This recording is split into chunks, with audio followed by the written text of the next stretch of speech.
Hi, and welcome back to Consider This. I'm Heidi Beidinger, and each week I present the data, the COVID-19 data for St. Joseph County. And for this week, I'm going to be talking about the significant increases that we're yet seeing again. So let's go ahead and get started. So, as I do each week, I have a set of charts that have been identical from week to week and have been tracking this now since we've started our webinar series. So this is a chart that shows our daily new cases, and these numbers are computed on a 7-day rolling average. And what that means is we take the previous 7 days of positive cases, we add them up and divide by 7. And that's how we arrive at these numbers that you see here, the daily positive new cases. So when we got started, or actually a week or two just before we got started, we were seeing that we were having on average about 40 new cases a day. And as you can see, we've been tracking this data together. And here at this point, around the middle of October, about a month after, the numbers had doubled. And then we started seeing increases again. And we just keep seeing increases. And now we are in a very, very sharp incline. We are now averaging 172 new cases per day. That is 4 times the amount that we were seeing at the beginning of September. So in a 2-month period, we've quadrupled this number. This chart is also familiar to you. This is our active cases. So what are the number of cases, positive cases that are currently in our community? And for this one, we calculate this number by looking at the previous 14 days and adding up those numbers and then dividing by 14. And as you can see here, when we got started in early September, we had around 847 active cases per day. We had this little bit of almost a blip. It dipped down September 18th. And just like our last chart, we have been on this steady incline. And then we had this dramatic increase in the last week. We are now averaging 2,053 new cases that are active in our community. This is the percent positivity. So what percent of people taking tests actually come out positive? So again, when we go back to when we got started, we had around a 64%. So that meant for all the people who were taking a COVID test on a particular day, 6.4% of them were testing positive. We saw that it dipped down, and just like the other charts, we have been seeing this somewhat steady increase. And now for the last 2, almost 3 weeks, we've been hovering at this 6%, almost 7% positivity rate. Here's the R naught estimate. This is also the community transmission estimate.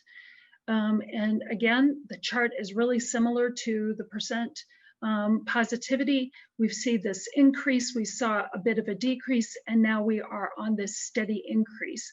And the R naught is now above 1. And so what that means in practical terms is that for every one person who is positive, they are transmitting to, on average, more than one person. When the R naught drops below 1, that means that the cases are shrinking and that the cases are not replicating at a pace that they will replicate once it goes above a 1. So this is why we want to keep that number low. And as you can see in the last several weeks, we continue to just increase. So this is a new slide, and I retrieved this from the New York Times, and it was, as you can see, it was updated just early this morning, and this is the Indiana case count. So here's what's happening in our state. So right now, we've had 217,000 cases reported in the state of Indiana since this started, with 4,664 deaths. On November 8th, we reported 4,652 cases with 37 deaths and 2,000 hospitalizations. This is the part that is really concerning. This is the 14-day rate of change. So in the last 14 days, we're seeing an 88% increase in our cases. We're seeing a 37% increase in our deaths, and we're seeing a 27% increase in hospitalizations. The numbers are telling. The situation is not good right now. So this is a very busy chart, contains a lot of data. This was retrieved from Notre Dame's COVID-19 dashboard. And what it displays here are the daily cases that are reported. So here at the bottom is October 13th when we got started, actually a few weeks after. And then what I did was I entered in all the new cases that are reported for every single day, okay? Up until yesterday, where there were 6 new cases that were reported yesterday. This column has a cumulative daily positive cases. So if we go back down here to October 13th, at that point, we had already had 832 positive cases. And then each day, we are adding more cases. So you would expect this number to go up as it is doing. And so as of yesterday, we had on campus 1,382 cases. And you should know that this number includes our students, our faculty, and our staff. And so this final column is the rate of change of the cumulative daily positive cases. So let's go here to October 13th and 14th. So on the 13th, we had 832 cases. And then the next day, we had 857, which represents a 25 case change. There were 25 more cases reported that day. And then you can follow this and so on. So on October 14th, we had 857. The very next day, we had 873, and that was a change of 16 cases. So as you'll notice, on the day here, the daily reported cases, these numbers tend to be, as you can see, much lower than those that are over here on the rate of change. And there is an artifact of reporting that happens. So there's a delay in what is happening between these two. But for sure, there's also an artifact in the reporting that is not accommodating, not accounting for all the positive cases that are happening. And this is something that I'm told that's going to be fixed for next semester, so that the accuracy, so that there'll be a greater, what do I want to say, accuracy in reporting.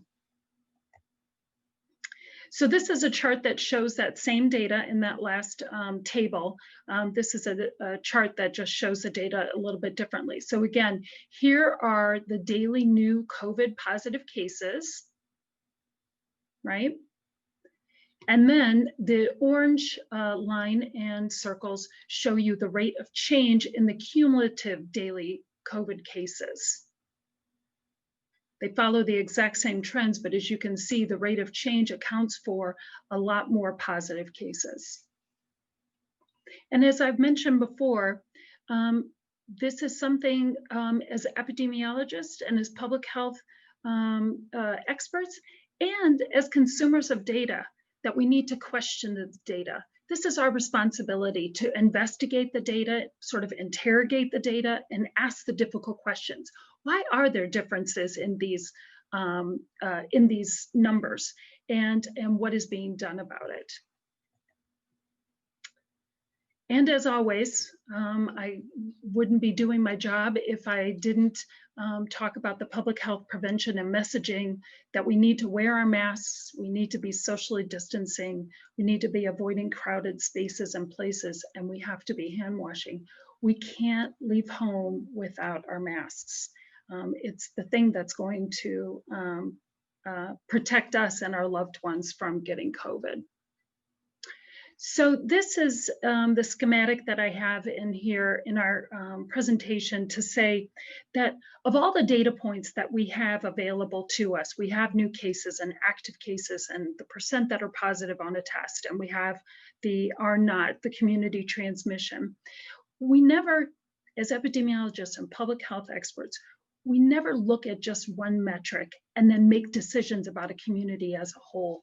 We look at all of these things. and we put them all together. And then we have conversations with our community so that we're listening to our community about what's happening in the community.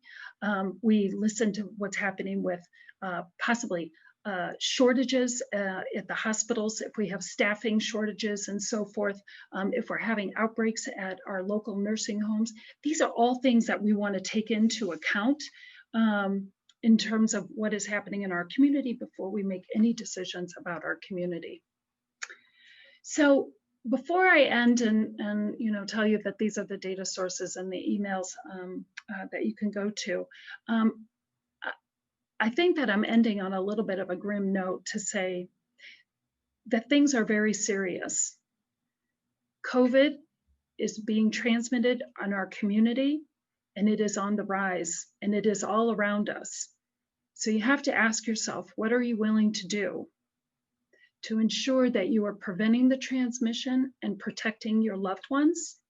We need to be thinking about the upcoming holidays that are coming, and we need to be thinking about a plan. How are we going to make sure that we keep ourselves and our families and everyone, our loved ones, healthy?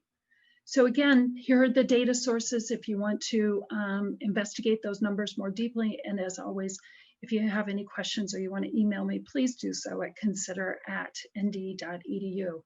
Thanks for joining me. See you soon. Bye.